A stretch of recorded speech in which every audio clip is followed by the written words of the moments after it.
London News, Dr. Barry, Melbourne, on Friday the 16th of July, 2021.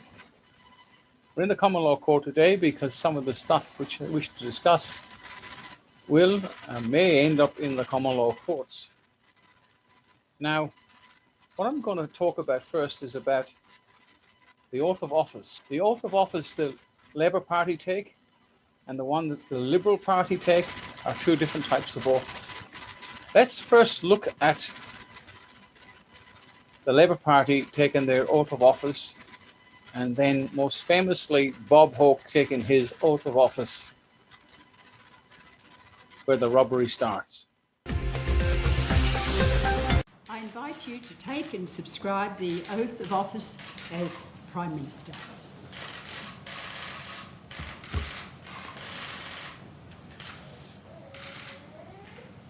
I, Kevin Michael Rudd, do swear that I will well and truly serve the Commonwealth of Australia, her land and her people, in the office of Prime Minister, so help me God.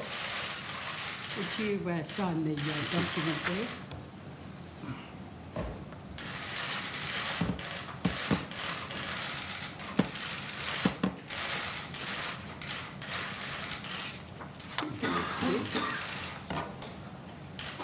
I invite you to stand and make and subscribe the affirmation of office as Prime Minister.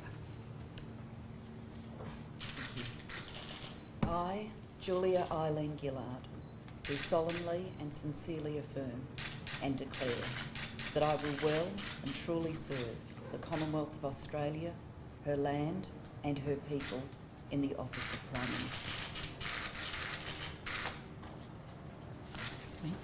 It's for you to I invite you to make the oath of allegiance.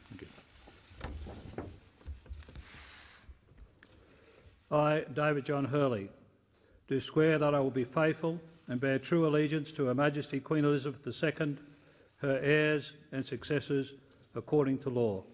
So help me God.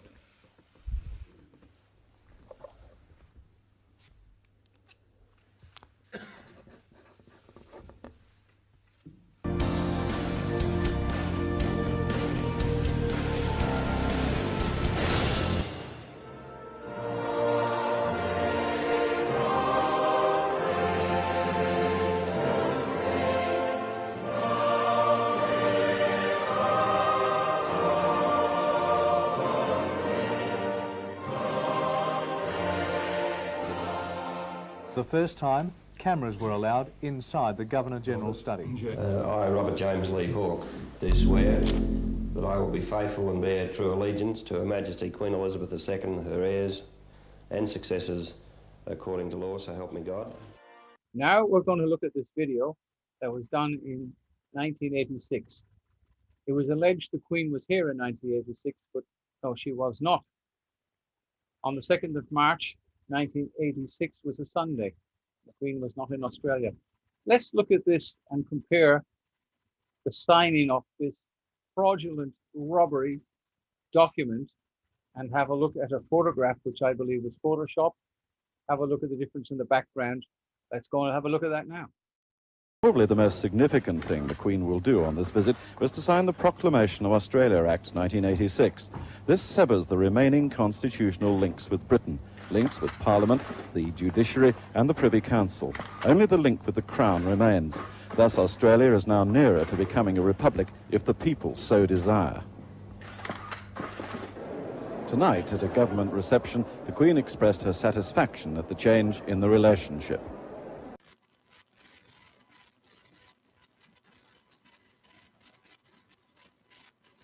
Now, if you have a look at the video, which we just shown you, you'll see a number of discrepancies in it.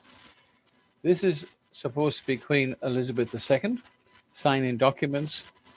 Now, I think it's a pretty well-known fact that nobody stands behind the Queen when she's signing documents, let alone commoners. The Prime Minister, possibility, but not really going to happen. She's wearing black gloves. Okay, I've never seen black gloves before. But let's look at the photograph. It's pretty well photoshopped. I mean, look at the sharp corners where it's been edited in, right?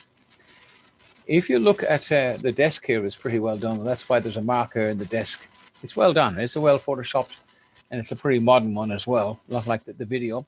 If you look at the video, you'll see in the background, you will not see these curtains or whatever the heck, well, curtains, and there's cushions in there. So, and if you look at Bob Hawke's movements, he keeps that left arm of his pretty close to his body so they can Photoshop in this photo.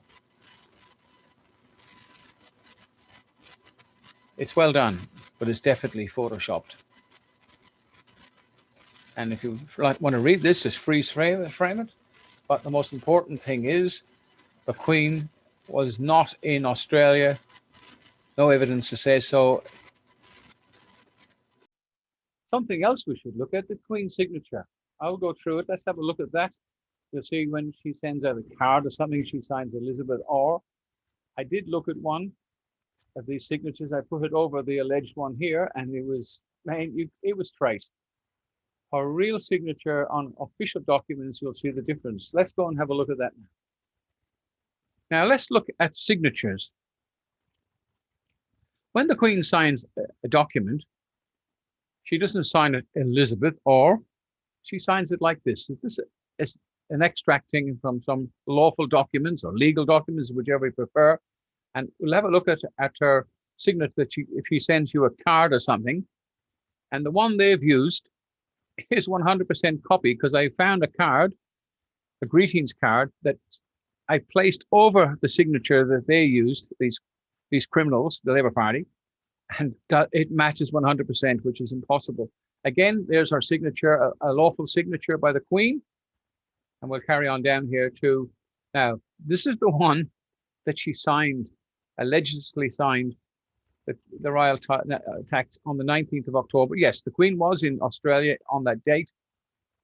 She did not sign a document like this. There's her signature. And if you put it over some of the other signatures, they must have traced it, because it is not a lawful signature of the Queen.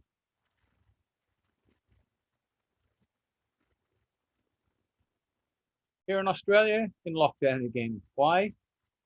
Apparently yesterday, which is the 15th, somebody sneezed in some place here in Melbourne, and all of a sudden, the whole place is locked down for 5 days or 6 days, whatever it is. But this had to be arranged before this actually happened, because the football teams, which are going to play very shortly, happen to have time to get out and go to Queensland or Sydney. I'm not too sure where they're going. In fact, I don't care. And at the same time, the state government made this a big arrangement with the federal government, Scott Morrison, that pay $700 a week or something. All that happened in a snap of a finger while somebody sneezed. Come on, pull the other. Now, as Alan Jones made this statement very clear, I'll try and find it, paid a company to do polling. That costs a lot of money. He wasn't interested in the advice he got from the so-called professor, which has been indicted by a grand jury, and so has Andrews for that matter.